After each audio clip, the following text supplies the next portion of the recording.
Friends, आज की जो वीडियो मैं लेकर आई हूँ ये वीडियो है इंटरनेशनल स्टूडेंट्स के लिए। काफ़ी इंटरनेशनल स्टूडेंट्स जब इंडिया से कनाडा जाते हैं तो वहाँ जाकर वो बच्चे कहते हैं कि हमारा वहाँ पर ख़र्चा बहुत ज़्यादा हो जाता है। ये बच्चों के अपने हाथ में है, तो इंटरनेशनल स्टूडेंट अपना ख़र्चा खुद का कम कर सकते हैं, लेकिन छोटी छोटी बातों का ध्यान रखने की ज़रूरत है। अगर आप इन छोटी छोटी बातों का जो मैं आपको बताने जा रही हूँ, इन बातों का अगर आप ध्यान रखोगे तो आप अपना खुद का खर्चा कम कर सकते हो और वहाँ जाकर आपको घर से पैसे मंगवाने की ज़रूरत नहीं पड़ेगी। थोड़ा दिमाग लगाकर चलने की ज़रूरत है। तो आज आपको इस वीडियो के ज़रिए मैं छोटे छोटे टिप्स के बारे में बताने जा रही हूँ, जिन बातों का ध्यान रख के आप कनाडा में अगर एज ए इंटरनेशनल स्टूडेंट जा रहे हो तो आप अपना खर्चा कम कर सकते हो।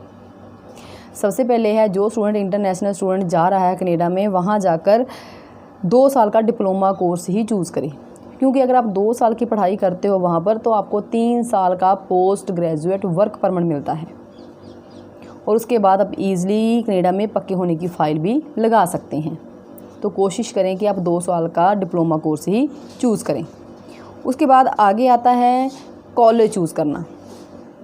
जो भी कोर्स आपने चूज़ किया है, पहले तो वो कोर्स आपकी पढ़ाई से रेलेवेंट होना चाहिए, और जो कोर्स आपने चूज़ किया है वो सभी कॉलेजेस में कनाडा में अलग अलग फ़ीस पे ऊपर रखा हुआ है। ये काफ़ी कॉलेज की, किसी कॉलेज में उसकी फ़ीस कम है, किसी कॉलेज में ज़्यादा है।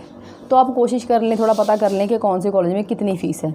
तो कोशिश करें कि उस कॉलेज में एडमिशन लें जिस कॉलेज में फ़ीस कम है।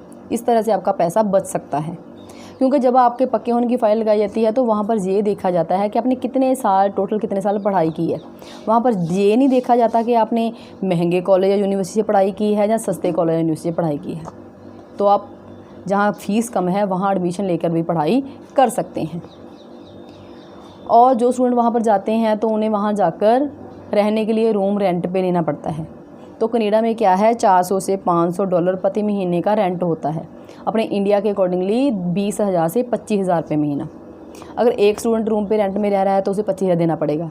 अगर आप वही रूम अपने फ्रेंड के साथ शेयर कर लेते हो ना, तो आपका खर्चा आधा हो जाएगा। मीन्स के 25,000 में से 12,500 एक फ्रेंड का और 12,500 दूसरे फ्रेंड का। तो इससे क्या होगा, आपके पैसे बचेंगे। तो आप रूम को शेयर कर सकते हो और अपने पैसे बचा सकते हो।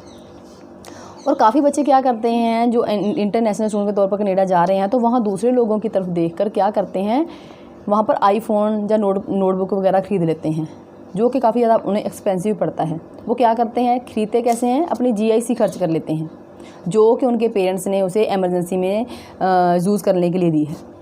तो ऐसा ना करें, वहाँ जाकर आईफोन वगैरह ना खरीदें, अपना पैसा वेस्ट ना करें। अगर आपका इंडिया से आप फ़ोन साथ में लेके गए हैं ना, तो उसी फ़ोन में आप अपना कनाडा का सिम डालकर अपना फ़ोन चला सकते हैं। तो अपना पैसा बर्बाद ना करें। और काफ़ी स्टूडेंट वहाँ पर जाकर क्या करते हैं, दूसरे लोगों की तरफ देख के ब्रांडेड कपड़े खरीदते हैं। अगर आप नॉर्मली देखें ना, तो वहाँ पे जो लोग रह रहे हैं, वहाँ के सिटीजन हैं ना, वो ब्रांडेड कपड़ों की तरफ ध्यान नहीं देते। तो आप वहाँ पर जाकर ब्रांड मत खरीदें, क्योंकि ब्रांडेड कपड़े काफ़ी ज़्यादा कॉस्टली होते हैं। तो आप अपनी सारी GIC ब्रांडेड कपड़ों पर भी लगा दोगे। तो आप सिंपल कपड़े पहनें और अपनी GIC बचा के रखें, ताकि एमरजेंसी में वो आपके काम आ सके। और काफ़ी बच्चे वहाँ क्या करते हैं, जाकर गाड़ी खरीद लेते हैं। वहाँ पर कार खरीदना कोई बड़ी बात नहीं है। कनाडा में जाकर काफ़ी बार तो ऐसा होता है कि आपको गाड़ी $2,000 में भी मिल जाती है, लेकिन वो महंगी कब पड़ती है, जब आपको उसमें पेट्रोल डालना पड़ता है, उसका रोड टैक्स भरना पड़ता है, इंश्योरेंस करवानी पड़ती है। तो इन सबको मिक्स करके आपका पूरा $500 प्रति महीने का खर्चा आ जाता है। तो ये खर्चे करने से आप अपना खुद का पैसा बर्बाद करोगे। तो ऐसे खर्चे करने से बचें, लोकल टैक्सी को यूज़ करें। और काफ़ी बार क्या होता है, बच्चों को वहाँ पर 20 आवर्स पर वीक काम करने की परमिशन मिलती है, और काफ़ी बच्चे क्या करते हैं, कम सैलरी पे वाइट कलर जॉब करने के लिए तैयार हो जाते हैं। लेकिन अगर वही बच्चे 20 आवर्स पर वीक जो काम करना है, अगर वो किसी इंडस्ट्री में जाकर काम करेंगे ना, तो वहाँ जाकर उन्हें सैलरी पैकेज अच्छा मिलेगा।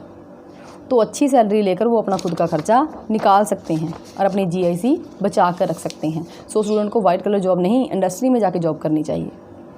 उसके बाद जो स्टूडेंट इंडिया से जा रहे हैं ना, मैं उनको यही कहूँगी कि आप इंडिया से जब आ रहे हो तो आप IT करके आएँ, या फिर कोई डिप्लोमा करके आएँ, या टेक्निकल डिप्लोमा या डिग्री वगैरह की हो आपकी, तो आप तभी कनाडा आएँ इंटरनेशनल स्टूडेंट के लिए।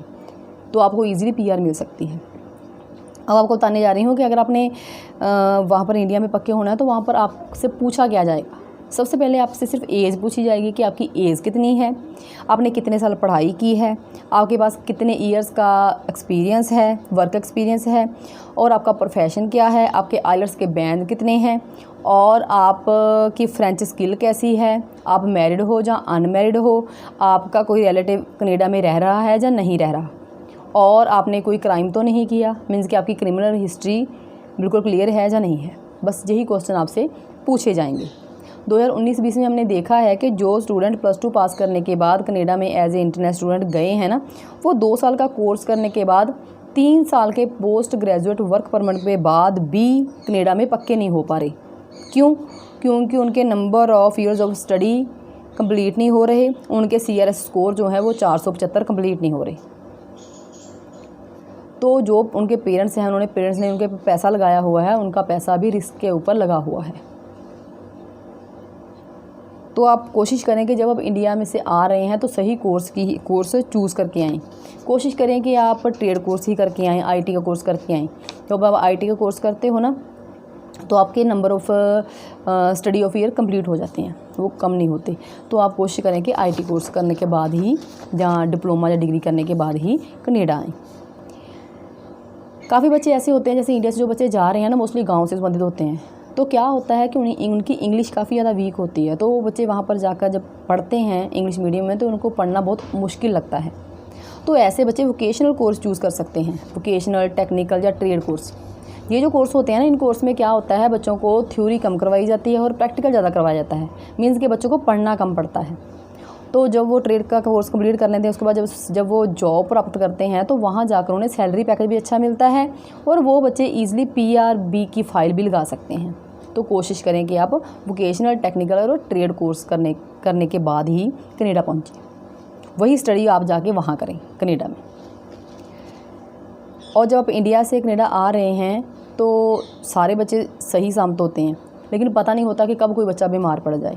तो आपको बता दूँगी कनाडा में ये जो डॉक्टर की फ़ीस वगैरह है, जब आपने कोई मेडिसिन लेनी है, बहुत ज़्यादा कॉस्टली पड़ती है। तो आपने कोशिश करनी है कि आप अपना मेडिकल इंश्योरेंस ख़रीद के लाएं अपने साथ, ताकि आपको ऐसे फालतू के खर्चों से आप बच सकें और आपका फालतू खर्चा ना हो। तो इन बातों का आपने ध्यान रखना है।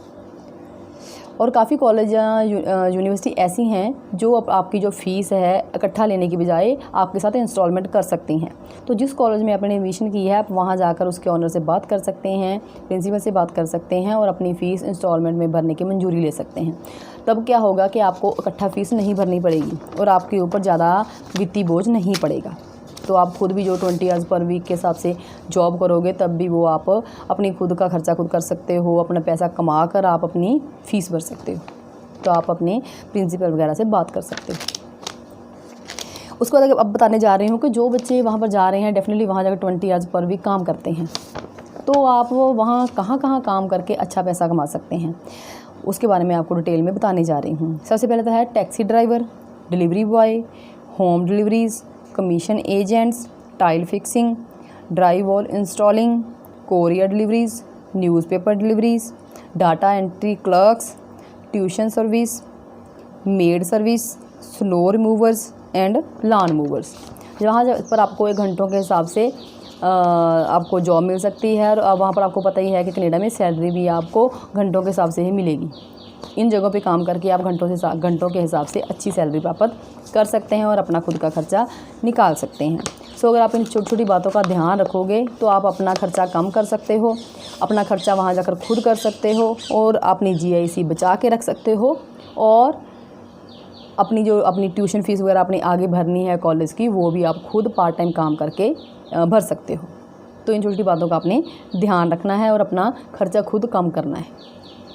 सो दोस्तों, अगर आप हमसे किसी तरह का रब्ता कायम करना चाहते हैं, कनाडा के रिगार्डिंग कोई बात करना चाहते हैं, तो आप 9815101148 पे कॉन्टैक्ट करके बात कर सकते हैं।